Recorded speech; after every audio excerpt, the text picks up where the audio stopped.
Welcome to the PA Books Podcast. PA Books is a production of PCN, the Pennsylvania Cable Network.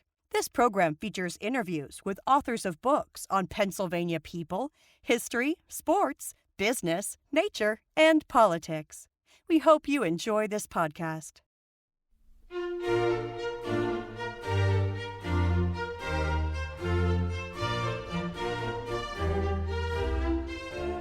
This week on PA Books, the author of Priceless, Robert Wittman. Robert Wittman, author of Priceless. You're the founder of the FBI art crime team. How big a deal is art theft? Art theft is a very big problem around the world. To look a little bit at the actual numbers of art and what it means, art is a $200 billion industry. And that means that $200 billion every year gets spent by people who are buying the artwork. In the United States alone, we account for about 40% of that, or $80 billion a year. So art is huge. I mean, it's a big deal. You know, if you put that in perspective, the NFL and the Major League Baseball together rank about $15 billion a year. Art is 5 times the size of both the NFL and Major League Baseball.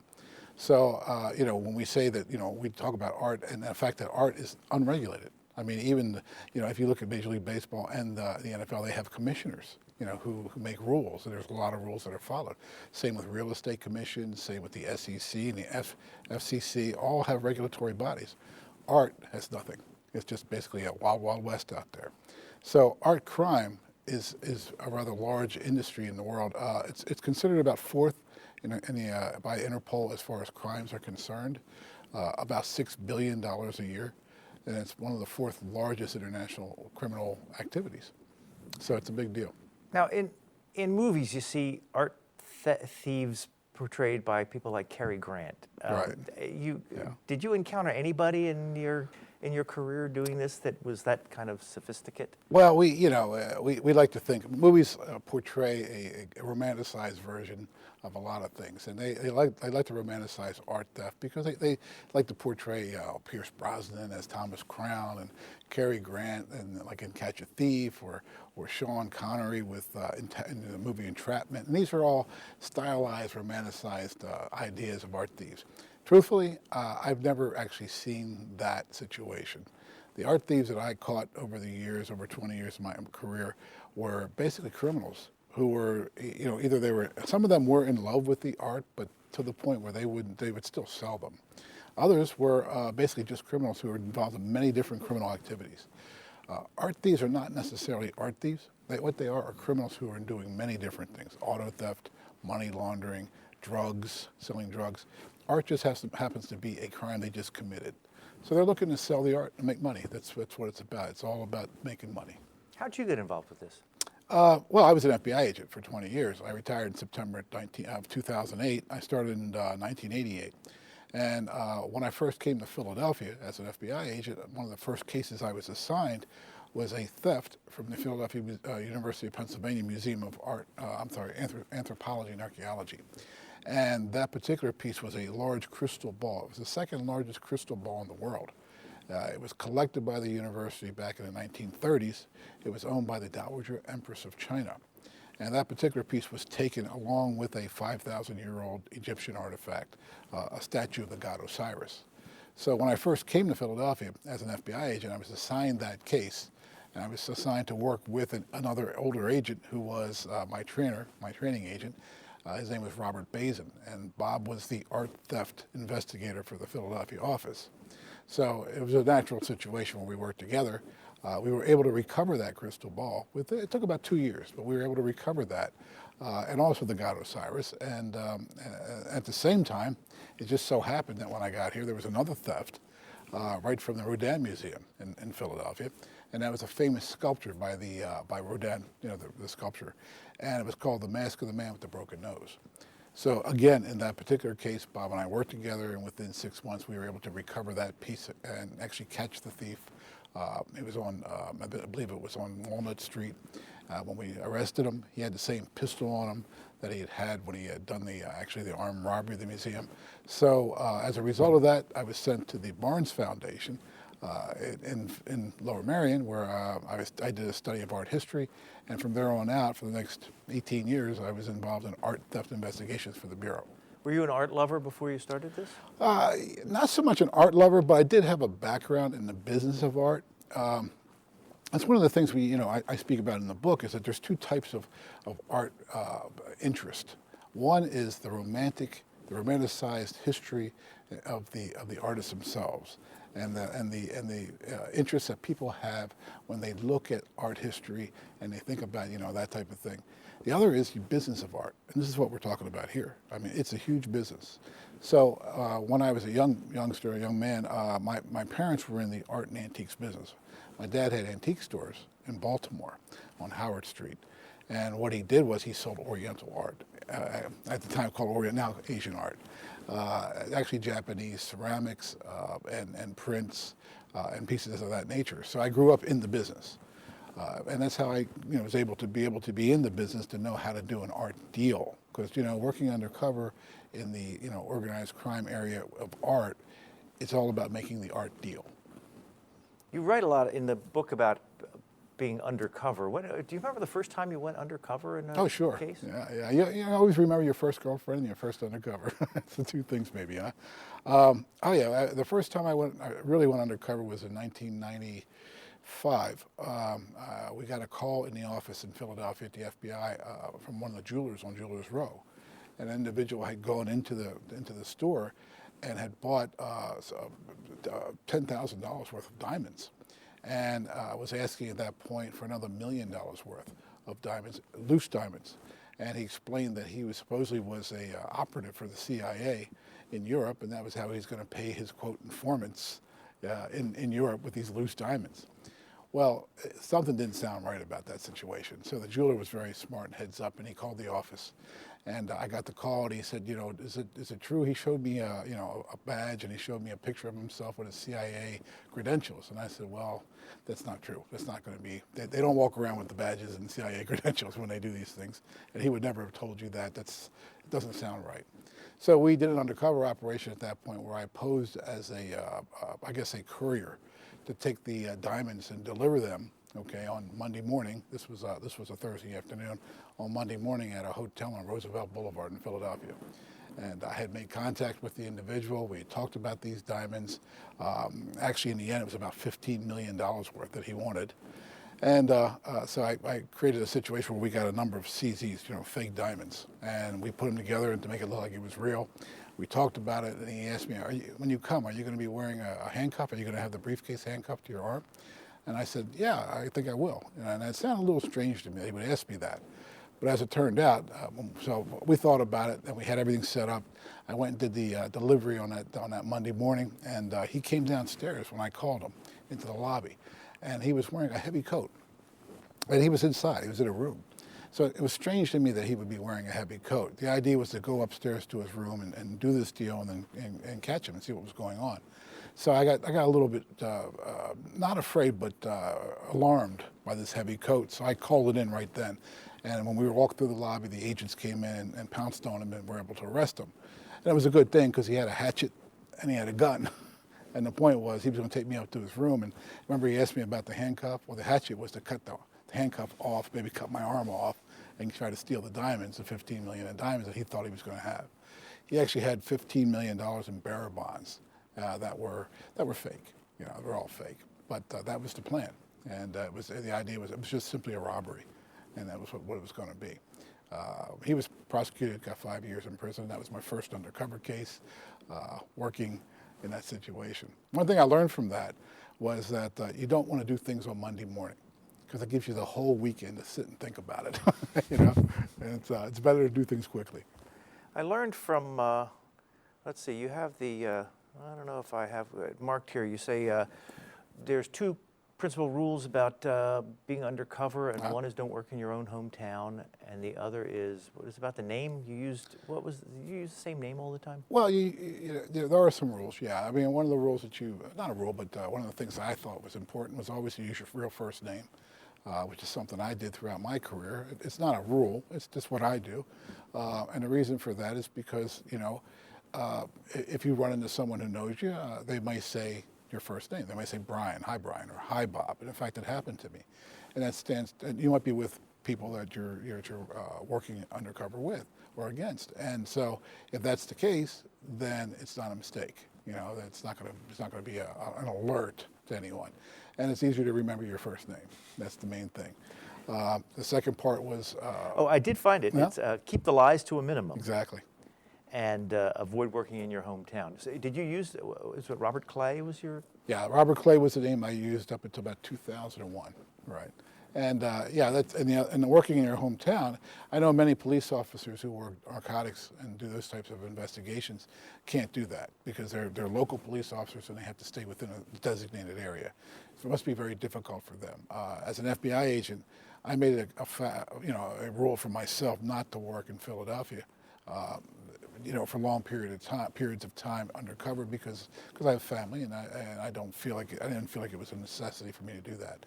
And because of the art business being international in scope, many of the cases I did were all over the world. I was in 22 countries, working in different ways, times. So it wasn't like I had to stay right in the Philadelphia area. Well, you write in the book about how art theft and solving of art crimes really intrigues the media, and they want to cover these things. So how would you work in a field that got a lot of media attention without getting your name or your face associated? Well, okay, as an agent, as an undercover agent or any agent, it's not our place or my place to be in a spotlight. So I'm not the one who was at the press conferences, making the announcements of the recoveries. It's the SACs, the special agents in charge, their assistants, the management of the office, which is as it should be, because that's the political end of it. That's the administrative, and they're the ones who need to, to be the ones who are designated the people who are talking to the press. So in those situations, I would always be in the back of the room. I would give the information. I'd brief the SAC or brief the boss on what happened in the case, and then he would go out and do a good job of putting it out to the press, and that would gain good public relations for our office, which is always a good thing because, for me, the way it helped me was that it allowed me to do more cases. Art theft is not a high priority in the FBI, and I understand that. Property crime is not considered a very high priority. The highest priorities are terrorism, the fight against terrorism, public corruption. These things are very important. Property crime is a little bit lower on the scale. So therefore, their support of my investigations into art crime many times were dependent upon good public relations, good publicity for the office. So, we kept trying to do that, and that worked out well. Did you find sometimes that you thought it wasn't being taken seriously enough, or the punishments were not fitting the crime because they thought, well, he just stole the painting? Well, the punishment basically that's put out by the judges for sentencing is based upon dollar values. That's how the federal government determines what a sentence is going to be. So if a certain amount of money has been taken or a certain piece of that value is taken, a number of points are assigned to that, and a number of points designate how many months in prison a perpetrator gets. So it wasn't my place to make that decision. Many times, I did investigations. I did the best I could, and I did my job, which is what I was supposed to do. And then the prosecution was up to the U.S. Attorney's Office. It was they did their job, and then the judges had to do their job at that point under those situations and make that decision. So under our justice system, it wasn't my call. So I didn't have a whole lot to say about that, and therefore, if the Congress decided to make it more of a penalty, they could. You say in your book that 90% of art crimes are inside jobs. That's correct. Yeah, it's an interesting statistic. We actually did a study back in the late 90s, early 2000, of cases that were solved. Now, when I say that, I don't mean 90% of all our crime. It's 90% of the museum thefts. Okay, have some insider connection. And when we say insider connection, it doesn't always mean people who work there. It could also be individuals who are going in as experts, who go in and study collections. There was a very famous case just a few years ago. It's actually not in the book, but it involved an individual from Massachusetts who was a very, very well-known and respected map dealer. He dealt in antique maps. This individual, though, was caught at the Yale Library, okay? And what he did was he was actually coming out and he had a tube. He had dropped an X-Acto knife in the Yale Library rare book area. And one of the librarians saw the knife and thought, why would you have an X-Acto knife in the Yale Library rare book area? So they called the campus police. He was caught. He actually had cut one of the maps out of the book. So for a number of years, he had been collecting these maps all over the world from different libraries, the British Library, the New York Public Library, the Yale Library, and a number of other ones, stealing these pieces. And that does incredible damage, because not only does it damage the map itself, it damages the book itself and lowers the value of the book and does incredible damage to the book. So, that was an expert that was caught. There was another one who was going into Princeton, and he was studying ivories, Japanese ivories called neskes. And at that point, he was also caught after he had stolen a number that he had taken as well. So, these are the experts who are allowed into the museums, into the libraries. They have the keys to the kingdom, okay? And they're the ones, and that's what we mean by insider theft, people who are allowed in to have access to these pieces. You also write about, speaking of experts, about the two people who were on Antiques Roadshow. Oh, right. Who had their own TV show, and you see them on TV, and they look credible, and yet there was something else going on. Well, that was that's a very complicated case. It was the Antiques Roadshow case, and in that specific situation, well, just to tell you, over my career, I think I had cases with at least 4 of the appraisers on the Antiques Roadshow over time. First of all, the appraisers on the show are not really appraisers; they're dealers, and there's a difference between an appraiser and a dealer. And that's something that you have to look at right off the bat, because generally speaking, appraisers are not going to sell your collection. They're going to come in, tell you what the values are, give you a third-party estimate, and give you their best opinion. They're not going to be dealers selling your collection as well. So that's the first thing. But in that particular case, these individuals went in. They were on the show early on. This is in the mid-'90s when the show was just starting out. And to understand the situation, you have to understand that the dealers who are on the show, they don't get paid to do that. They're not paid to be on the show. And in fact, they have to pay all of their expenses. So the travel, the hotels, the meals, everything that comes out of their pocket. And if they don't get a good piece that comes in the door, to do a appraisal on in the show, they don't get on TV. So then at that point, it's a loss. They can't do anything. They're not getting any publicity. So these individuals had decided that the way they could get things in the door would be to have their own friends bring pieces in that they gave to them to bring in, And they set up a couple of sham appraisals. Well, one of the appraisals became very famous. It was called the watermelon sword, and it was used over and over again. It was one of the first large tens of $1,000 items that came in that was discovered. Of course, it was a fake. It was a real sword, but it had been brought in by a friend of the appraiser. In fact, the guy was in his wedding. And they made it look like he was a complete stranger, and they came up with this completely fictitious story about where the sword came from. And that was used to create the bona fides for these dealers. And at that point, they were in business, and they started getting calls from all over the country of families who had heirlooms from Civil War, generals and colonels and officers. And the families were calling in to try to get pricing to see if these individuals could tell them what they were worth. And what they did was they were lowballing people and basically committing different types of mail fraud and wire fraud to acquire these artifacts and defrauding the families. You tell a story about a sword that was owned by General Pickett. Right. And the family sold it, and it was the Harrisburg Civil War Museum that got brought into it. And I want to read you this one sentence you have in here about the mayor of Harrisburg was acquiring a collection for a new Civil War museum. The mayor expected to spend $14 million in acquisitions, enough money, as my prosecutor friend liked to say, to blind the conscience and steal the soul. Right. Yeah, my prosecutor friend's Robert Goldman. And Bob and I worked together for almost my entire 20 years. He became the first art crime team nationwide prosecutor for the FBI because of his background and his experience in these types of cases. In fact, he would won awards from Peru, the Distinguished Service Medal from Peru on a case that we worked together on, and a number of other awards and whatnot for doing these types of cases. So yeah, Bob, that was one of the quotes that Bob had often used.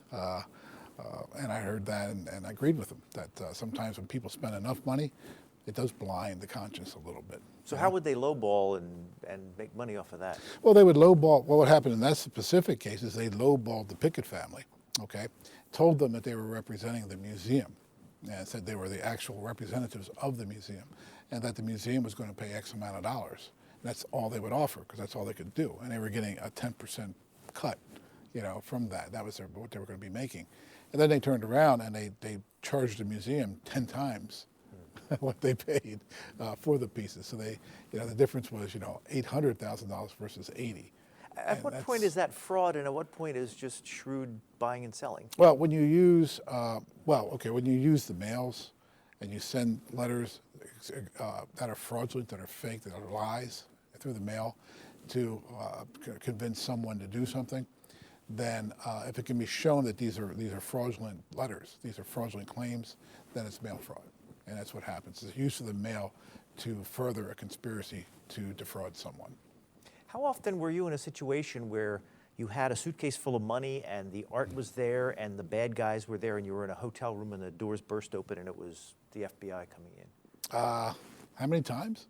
Was that a regular thing? Is that the way you Pretty operate? regular, yeah, pretty much. It wasn't always the FBI. I mean, one time it was the Danish National Police. Another time it was a SWAT team from the Spanish National Police in Madrid. It depends on where I was. That's who would burst in, and oftentimes it was the FBI. So, a number of times. How do you stay calm when you know that's about to happen? Well, you're a professional. As what we do for a living. When you join up with the FBI or any law enforcement agency, you put up your hand and you swear to uphold the Constitution and the oath of your office, and you're a professional. So, that's what you do, and you accept it. And I used to say, I remember the first time I was in Philadelphia and I was getting ready to do a drug bust on Roosevelt Boulevard. It was, and it was 6 o'clock in the morning, and I was the first guy in the front door.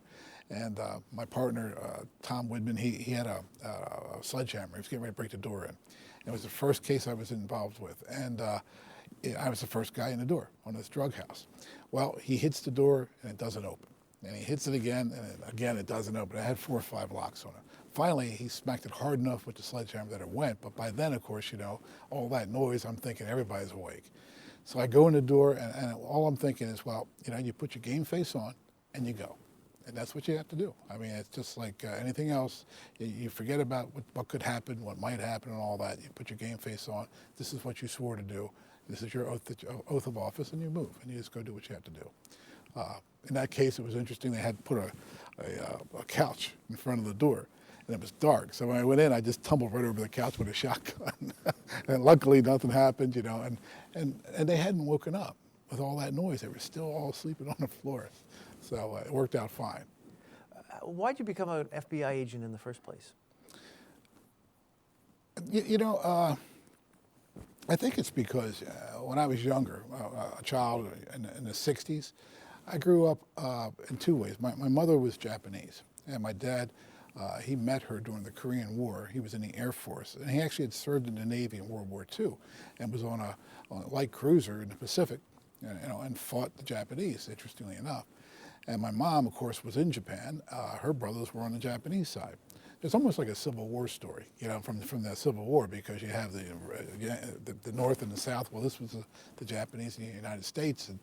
But in this particular case, my dad met her in the early 1950s during the Korean War, married her, and came back and lived in Baltimore. And as a young person in the early 1960s, there was a certain amount of prejudice against the Japanese and that type of thing. And I saw my mom go through a little bit of that. I remember walking with her hand in hand as a very young child, and people across the street yelling things like Jap and that type of thing. And she just kept her head up and kept going straight. And it wasn't awful or anything like that. And we loved the United States, always loved the United States. But I remember hearing that and thinking, that's prejudice, and it's a civil rights situation. And then I remember watching the FBI story with Ephraim Zimbalist Jr. in the 60s. And I kind of got the idea at that point that that's something I'd like to do, was being an FBI agent. And then we had an FBI agent who lived across the street, Mr. Gordon. Walter Gordon was his name, in the Baltimore office. Great guy. And he was the coolest guy I knew when I was at that age. And I thought, that's something I'd like to do, try out for and get into. And I thought it'd be a great job. And it was. But I'll tell you what, when I was first coming into the Bureau in 1988, I was with the recruiter in Baltimore. His name was Gary. And Gary says to me, yeah, it's a great job. He says, you know, you could be like on an Indian reservation, or you could be out west. You could be in a high-powered car. You'd have a shotgun. You'd be the only law for 20 miles around. I said, wow, that's pretty interesting. You know, what an interesting thought. So they sent me to Philadelphia. I was one of 10,000 policemen, you know, but it worked out fine. Well, you got the job. You responded to an ad in the paper saying FBI agents wanted? Yeah, my wife showed me an ad in the paper. And one day there was a job, and she said, look at this job. And I said, looked at it, and it was an ad in the newspaper, our local, actually it was a county paper. And so I called. And I thought, okay, you know, let's see what this is about. And I basically had to take a test. And I kind of kept it quiet because I didn't, you know, I figured if I got in, then that would be good. And if I didn't, then nobody would know that I didn't, you know. So I called, and I took the test, and I passed the test, the original test. And then I told my wife, and we started working out, because that was the next thing. You had to be able to do a certain amount of physical prowess and exercise to pass, to get in. So we started our workouts, and for the next year or so, I did that. And within, I guess, 7 months, I was in the academy. How old were you when you went to the academy? 32. Is that a little old for starting? It's actually not. 28 to 32 is about the age. The average age in the academy is about 30 years old. So it's not a young, it's not a 23-year-old. You can be 23 and get in. But generally they like people with a more life experience before they accept you. And you have to have 3 years actual work experience in a professional nature to be able to get in. So the general age at that point was about 30 years old. What's the academy like? It's a very interesting place. You know, they call it they have these like what they call gerbil tunnels. So you never really have to go outside at all except to do defensive. Well, actually except for firearms training. So it's a great spot. I have 3 different courses to study. At least when I went. And I remember this is 20 years ago. So they had physical training, what they call defensive tactics, and physical PTDTs. That's where you learn to fight and protect yourself. And physical training to be in shape. Then they also had school book learning, which would be legal exercises, what the specific laws were that were investigated by the FBI. And then they had firearms, which is another course of study. With 3 times a week you'd go out and you'd have to qualify on the range, and they would basically teach you how to shoot. Well, you said during all your years on the art theft team, you never carried a gun. Well, yeah. What I meant with when I said that, I meant undercover. When I worked undercover, I didn't carry a weapon, and the reason for that, I just thought your best weapon undercover is your mouth, you know, your speaking ability and your mind. I never thought that carrying a gun was a good idea because that raises the level up of violence. So I wasn't one of the ones who was interested in doing that. But I carried a gun every day in Philadelphia in between being undercover. I wasn't undercover every moment. You know, I was working other cases as well. I ran a jewelry theft task force out of Philly. That was investigating a group of individuals. In fact, we arrested over 100 people in that task force that were going out and doing actual smash and grab robberies of jewelry stores all over the country. So that was another, and in that particular case, I wasn't undercover and I did carry a gun for those arrests. While you were undercover, was there ever a time you slipped up or you said something and thought, oop, hope they didn't catch that one? There was one occasion, you know, you do that occasionally. I remember one time I was signing a check for a luncheon. I had taken our target out for lunch, and we were discussing our business deals. And when the check came, you know, I had a credit card, and I paid it with a credit card. And instead of signing Robert, whether my last name was supposed to be, I signed Robert Wittman. And I was like, well, how do you change that on your credit card? I mean, you know, the waiter's sitting there, and he's going to be thinking, well, you don't know your own last name, you know. So it was kind of a hairy moment, so to speak, to switch that around. And I'll never forget another time in Madrid, we were working on a case involving $50 million worth of paintings, which had been stolen from an apartment in Madrid. Included 2 Goyas, Bruegel, Fujita paintings, some wonderful pieces, about 17 paintings all told. And in that particular case, I was meeting with the thieves, and we were sitting in the Melita Castilla Hotel in downtown Madrid. It's about 2 o'clock in the morning, and we're sitting at the table. And at that point, they wanted to show me what paintings they had to sell me. So we were making that deal. It was for $10 million to buy the paintings from them. And I pulled out the paintings, the pictures of the paintings I had because I had downloaded them off of the FBI website. Well, that's because they were all up there. They were all posted as stolen property, and it was the best place to go get good pictures. So I had cut off all the identifiers, from the pages. But as I went through them, the criminal looked at me and he smiled and he says, FBI. He knew that those pictures had come off the FBI website because of the formatting. Well, that was interesting in a lot of ways. I mean, number one, it showed me that the criminals are watching exactly who's looking for them. Okay, they know. They're checking the emails, they're checking the internet to see what's going on as well. But at that moment, too, it was a very scary moment when he said FBI, because that's the three letters I didn't want to hear at that time. So I said, yeah, download for pictures. He says, yeah, best place, best place. He didn't speak really good English, but it was good enough to, oh yes, it's the best place to get pictures. Close. What's the most amount of money, cash, you ever carried to one of these operations? Well, I had access to millions, through bank accounts and different ways of showing that I had millions. But the most amount of cash I ever had was $250,000 in $100 bills. How big is that? It's about the size of a briefcase. A small briefcase. It's not too unwieldy. It's a lot, but it's not as big as you'd think. Well, you know what? When we say cash now, that's a mistake, okay? 250,000 in U.S. dollars. Now, another time, for that case, I had 500,000 euros. Okay, now that's the size of an athletic case filled up. And in that case in Madrid, because Spain works on the euros, that was 500,000 euros, which is about, I don't know, maybe $700,000, $650,000. Yeah. Can you describe a case about how you would, first of all, find out that art was missing and think that maybe these guys had it, or how you would ingratiate yourself to the thieves so they... Sure. Well, how you those are, every case is different. Every situation is going to be different. I talk about probably 12 or 13 different cases in the book, in Priceless. And you'll see as you read the book, each one I go through the beginning stages and how we got involved in the case. And so the ingratiation process is different every time. It depends on how you get into what you're getting into. It's either by the vouch or the bump. That's what we called it. A vouch is when someone takes you in and vouches for you.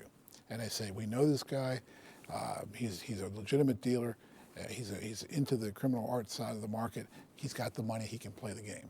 That's a vouch. A bump is when you don't have that. You have no one vouching for you, so you have to go in cold and just act like you're bumping into something, all right, and creating that interest. And that's a different kind of ingratiation technique. In any event, there's still techniques that you use.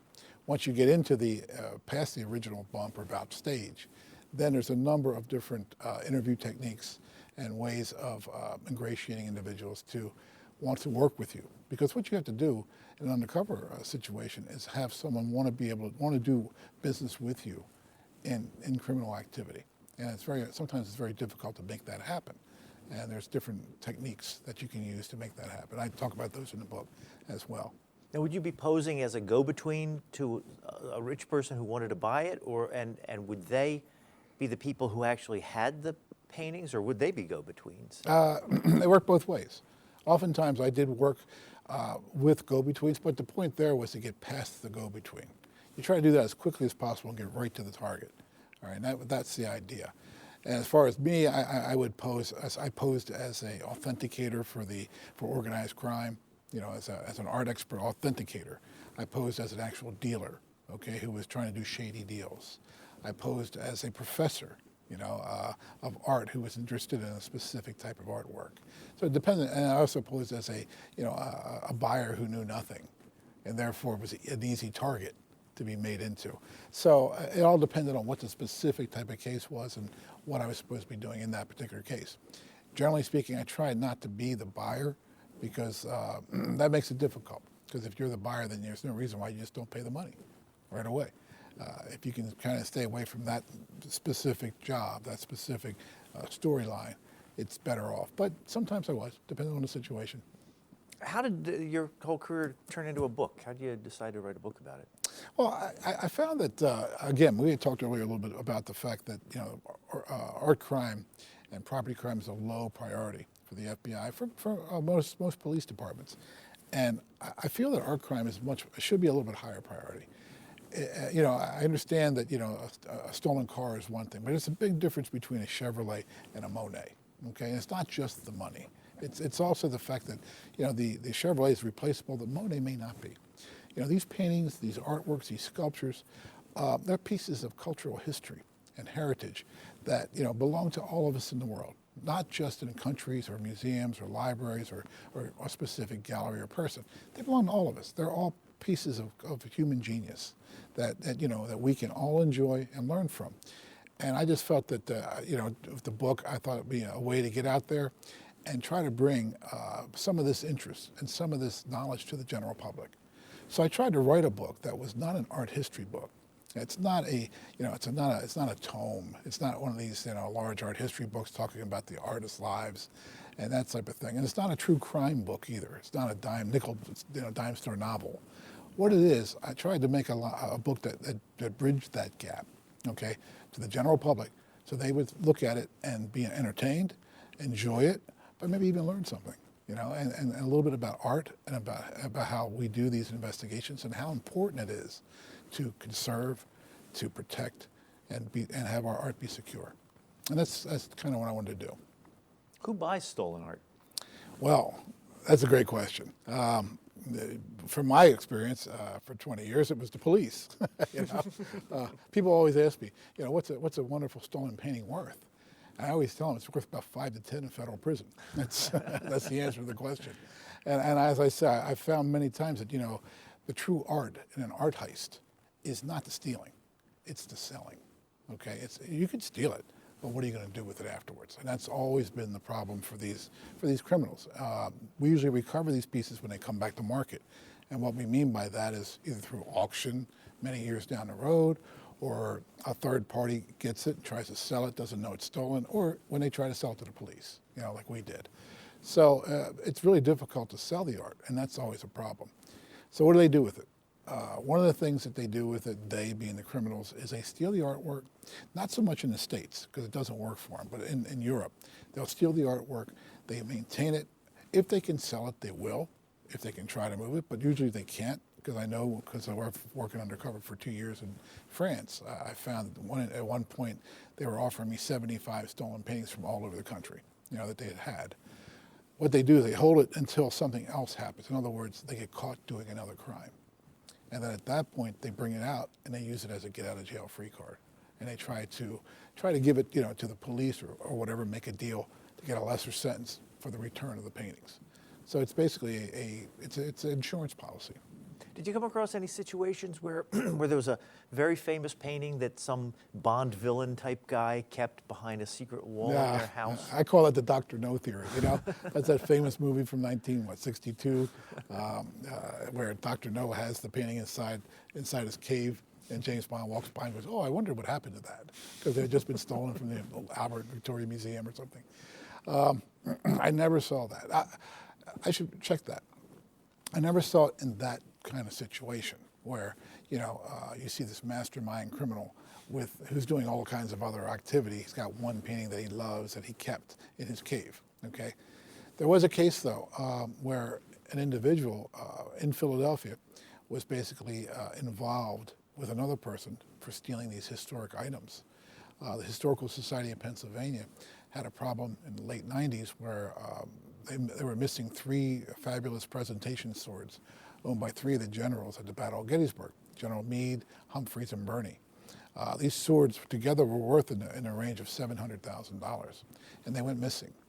So the chief collections manager called us, the FBI, and said, you know, we're missing these pieces. Can you come and talk to us about it and help us out? So we went and did the investigation. Robert Goldman, myself, actually went there, and we found that they were missing.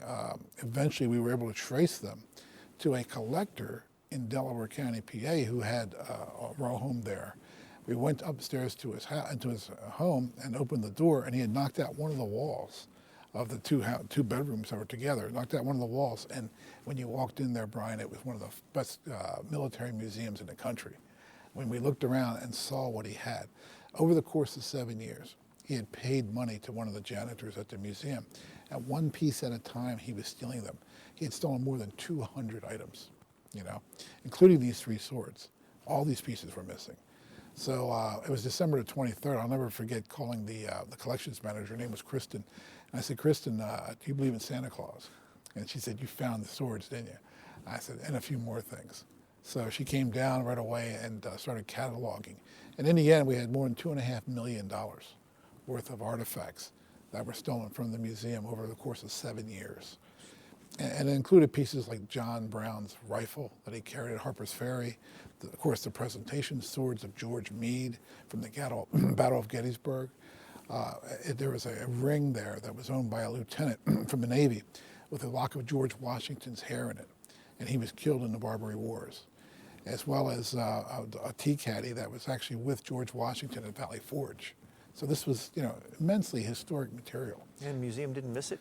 Well, they had a lot of pieces, and a lot of the pieces were little, buttons and that type of thing as well. So, unless you look at this stuff every day, you're not going to miss a piece one by one over the course of a long period of time. They did a great job. They came forward, they talked about it, they got a good security system in, is what they set up, and quite honestly, they made the best of it. And I give them 100% credit for that, because that's one of the biggest problems, is that when there is a theft from a museum, many times the museums don't want to publicize it. They just kind of want to put it under the table because they don't want anyone to know about it. It hurts their credibility. It could hurt their donors in the future.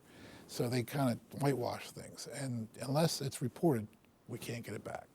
So we need to have that reportage done, and the museum at the HSP did a great job of doing that, and they stood up and they got a new security section and collection, and they got their material back. So it was a good thing. Well, without giving away too many secrets, what kind of security do art museums have? I mean, you see, again, in the movies, you see the lasers that are going all over and alarms if you lift the painting off the wall. I always loved that one from the Thomas Crown Affair, where he goes in, and the walls close together over the paintings. I hate to tell you, that doesn't exist. That doesn't happen. Most museums have very good intrusion systems. They have good alarm systems. In the United States, the larger ones do. Now, some of the smaller, historical societies may not have quite as much, and security is a very important factor. I think a lot of times, though, security is forgotten about a little bit, or it's actually relegated downward because of the fact that they think it costs money. It doesn't help the bottom line with security, but you need it, because in the end, if you can stop a theft, it makes you money. It saves you money. So security is very important. I know in Europe, security is difficult because the houses and the museums there are so old that the structures basically block good security systems. So just back in May, I remember there was 5 paintings that were stolen from the Museum of Modern Art in Paris. Wonderful pieces worth $123 million. And in fact, individuals went in the middle of the night. They basically cut one lock, opened a window, and went in and took the pieces out. And the alarms weren't working, okay? And the cameras were not positioned correctly. So in that situation, the country of France at this point has lost 5 wonderful paintings: Picasso, Matisse, Modigliani, very famous pieces that are gone. They're still missing. They're still missing, yeah, $123 million worth. And also in August, it just so happened that there was an individual went into the museum, the Khalil Museum in Egypt, in Cairo, and stole a Van Gogh. Literally got up on a couch, cut the Van Gogh out of the frame valued at $50 million. None of the alarm systems in the museum were working. Okay, they'd all been broken. Not because of this person. In other words, it wasn't planned that way. It just wasn't working. So that goes to show we need good security, and I think it's a very big issue in museums around the world. The U.S. is pretty good. We have a different situation. Our country's younger. Our buildings are more suited for good security systems. The police are very, very active. And every state has, many municipal, local, state police groups. And it's very difficult to travel anywhere outside the U.S. with the paintings. So where are you going to go? From Philly to Camden? It's not going to work. But when you get into Europe, because of the proximity of countries, because of the ancient buildings, very difficult situation. You said you worked in 22 different countries during your career Right. with the FBI. How would you get called into an international art theft situation? Well, when we did cases, say in Peru or Brazil, Brazil was our paintings, but in France or Madrid or whatever, it was because we were doing foreign police cooperation. We cooperate with police from many different countries, most countries throughout the world. The idea is we help them, they help us. So, if we developed a lead, and oftentimes we would in the U.S., about where something would be, say, in another country, we'd contact that country, those police officers in that situation, and we would work with them. And many times buyers in Europe were happy to sell to a collector or a buyer or authenticator from the U.S. The idea being getting it out of the country. So, they still believe that the U.S. is the biggest art market in the world, $80 billion, and that, we Americans are willing to buy these things. So that's how it worked out. But we were doing it as a cooperative effort with foreign police departments. Were there some foreign police departments that are notoriously difficult to deal with? When you say notoriously, I wouldn't use that word. There's some departments that are difficult to deal with. Not always, it's not because of the police officers at that level. Sometimes it's because of the laws of the country. There are certain countries where it's illegal to do undercover work. You just can't do it. It's not allowed. There's other countries where certain types of undercover work are legal, but not property crime. So since artwork is considered property, those, going undercover in those countries is not considered a legal activity. So you can't do it. So it depends on what country it is. It's not the human factor. It's not the police officers themselves, because all of the police officers around the world are after the same thing, which is to try to recover this material and the justice. But it depends on what the laws are within the different nations. You also write in your book about theft of antiquities, and well, at what point is it grave robbing, and at what point is it archaeology? Oh, well, I think there's a big difference. I mean, when we talk about grave robbing, we're talking about looting. And that's when, individuals who are not licensed, who are not scientists, go into an area. They basically take poles and stick them into the ground until they find something, dig it out completely, and just steal the pieces that are, quote, of value. That's grave robbing and looting. Archaeologists, it's an entirely different situation. They're going to go in, they're going to map out the area, and they're not looking for valuable items. They're looking for all items, okay? And the idea is to learn more about the culture, learn about the burial situation, the systems, maybe learn something about these cultures that we didn't know before, because many times they didn't leave written languages, and that way they could find these things and determine what they're about. It's a science versus a theft, and it's two different things. And that's the problem with looting. When that occurs, when someone goes into a tomb in Peru or in Thailand or wherever and steals from the tomb, it destroys the evidence of the culture, so that archaeologists then can't go in and learn anything. Everything's been disturbed and taken out of context. At that point, those wonderful items that are taken from that tomb are nothing but they're just cheap baubles. I mean, they're just golden objects with no archaeological history or scientific knowledge about them. So that's the real damage that's done. It's not only just the theft, it's the damage to our human culture and what we can learn about it. You also write about baseball cards. You mentioned baseball cards in there. Sure. Did you come across some situations with stolen baseball cards? I just wish I had my baseball cards from when I was a kid. I'll tell you, I grew up in Baltimore. I just collected the Baltimore Oriole cards and Brooks Robinson and all those guys. And I just wish I had them. The truth is, though, I never would have thought, at any point that, a baseball card could be worth hundreds of thousands of dollars. And that's what's happened to our society to a certain degree. We are so in love with nostalgia in this country that we make these things, we make nostalgia valuable. So, a little tiny baseball card from the 1930s, Ty Cobb baseball card could be worth, $500,000. And it's just amazing to me that that's the case. Again, because of the value, it creates criminal activity. And that's how we got involved in baseball cards. Criminals were stealing baseball cards, faking them, making copies and selling them as real. Those are all frauds, and they become federal violations in the use of the telephone, the wires, and the mail. How often did you come across an art theft and you looked at how the criminal did it and thought, boy, that was clever? Oh, it happened a couple of times. Again, I always say the art theft, though, is not in the stealing, it's in the selling. So however clever they were when they stole it, they got caught when they sold it, okay? One of the best was a case I did in 2005. It was involving 3 individuals at that point, but earlier on in 2000, these individuals went into the Swedish National Museum in Stockholm. It was December 23rd. It was 5 o'clock in the evening. 3 guys went into the museum. They had machine guns. They put everybody on the floor. They ran through the museum and they stole 3 paintings, 2 by Renoir, 1 by Rembrandt. The 3 paintings themselves were $42 million.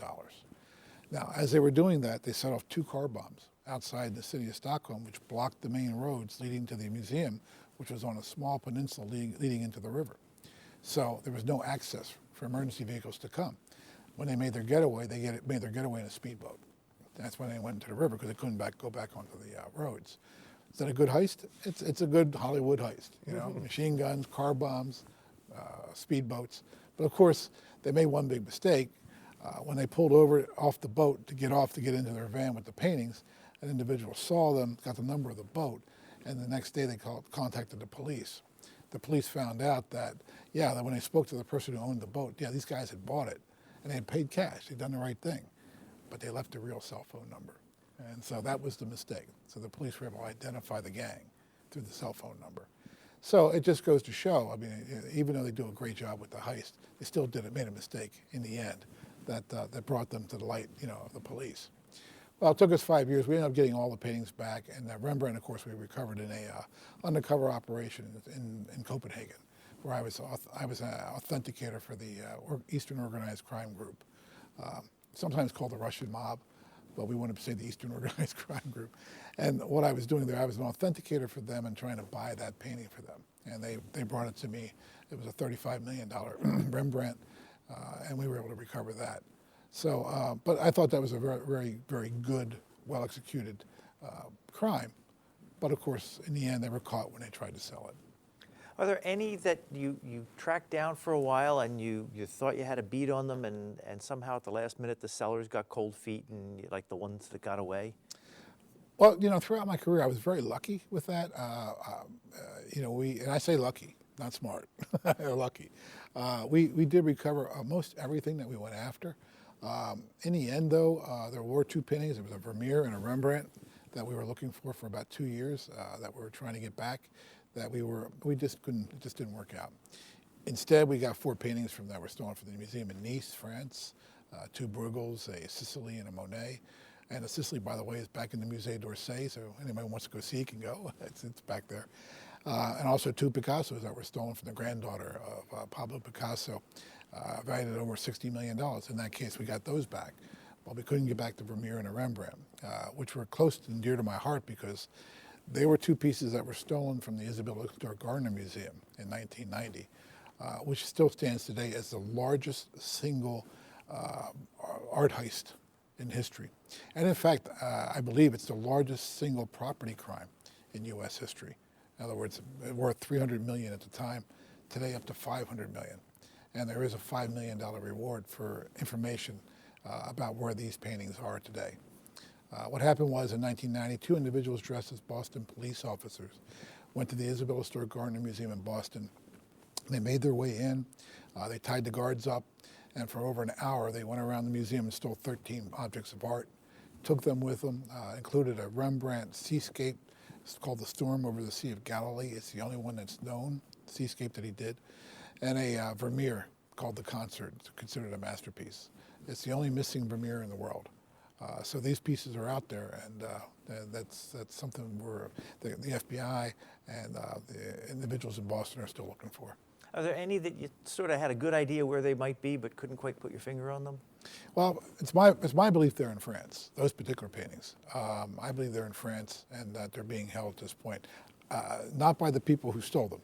This was 20 years ago, but now by people who have them, okay? And that's something that's interesting too, Brian. Many of the cases I did, some of them were 20 years after the theft. One case I talk about in the book was a original copy of the Bill of Rights. And that was the oldest theft I'd ever gotten involved with. It's an interesting story. In 87 or 89, one or the other, George Washington sent 13 copies of the Bill of Rights. Now, these are not a copy. These are originally handwritten pieces done by Washington's scribe to the different states, the 13 states. And he kept one for the federal government. And this was, these were the amendments to the Constitution. Well, the states were supposed to ratify them and send them back, signed. Well, the states didn't do that. They ratified them, but they kept them. And that was because it was part of their history, and they wanted to keep them for posterity. Well, this particular one was stolen in 1865. It was from the state of North Carolina when a Union trooper went into the State House at Raleigh. He was coming back with Sherman's troops during the Civil War. They took North Carolina. He went into the State House and took the Bill of Rights at States. Took it to Indiana, sold it for $5. Well, we recovered that in 2003. 153 years later, or 145 years later, as it was trying to be sold to the National Constitution Center in Philadelphia for $4 million. So as a result of the theft from 1865, we recovered it for the state of North Carolina in 2003. That was the oldest. There's no time limit at which I've had it this long, it's mine now? Well, there are good faith buyer statutes and laws and whatnot, but when something is stolen, it's very difficult to be able to try to trade good title to it. And I'm not an attorney, so I can't give legal advice about that. But I can tell you that if it's stolen, then at that point you don't have legal title, which makes it very difficult to transfer that legally. That's why if someone steals your car and we find it 10 years later, it's still your car, even though it's been sold a few times. The people who sold it didn't have good title, so that's the problem. Well, if someone wants to buy art or sell art or a museum, how do they know they're dealing with a legitimate dealer and buying something that hasn't been stolen? That's a really good question. That's really important too. You must do your due diligence as a buyer. Okay, it's incumbent upon you to make sure that you buy from the correct people. If you're going to buy at auction, make sure you read the small print and that you're buying what you think you're getting.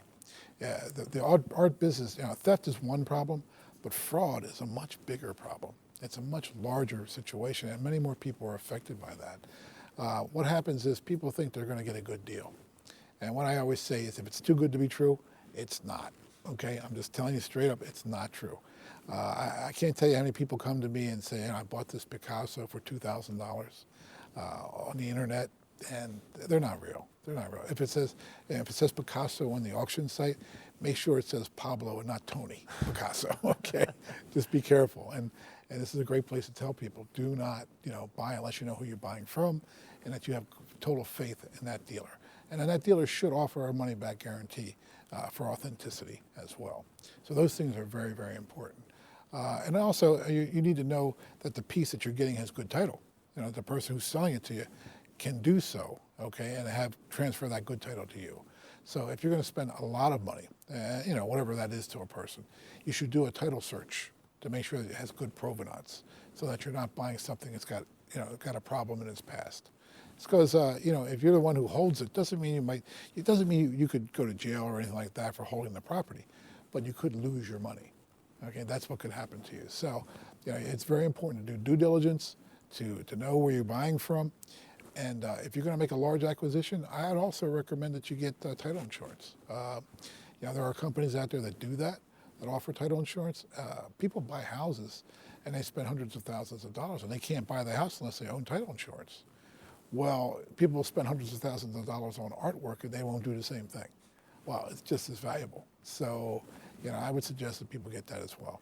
We are out of time. We've been speaking with Robert Wittman, the founder of the FBI Art Crime Team, about his book, Priceless, How I Went Undercover to Rescue the World's Stolen Treasures. Thank you very much. Thank you, Brian. Thank you for being here. You've been listening to a podcast of PA Books, a production of PCN, the Pennsylvania Cable Network. Full episodes of PA Books, as well as other PCN programs, are available to stream with the PCN app. Visit PCNTV.com or the App Store for details. Like us on Facebook.